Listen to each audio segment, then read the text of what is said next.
Noong unang panahon, may isang batang mahilig magpuyat tuwing gabi. Lagi niyang tinitingnan ang langit at kinakausap ang mga bituin. Isang gabi, napansin niya ang isang maliit na bituin na tila mahina ang kislap.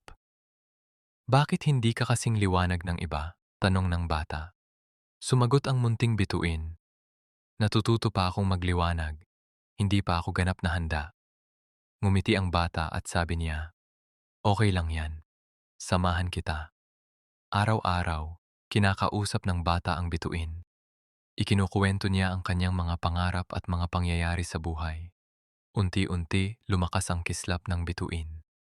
Hanggang isang gabi, nawala ang munting bituin. Pero bigla na lamang kumislap ng napakaliwanag ang buong langit. May marahang boses na bumulong. Salamat sa paniniwala mo sa akin.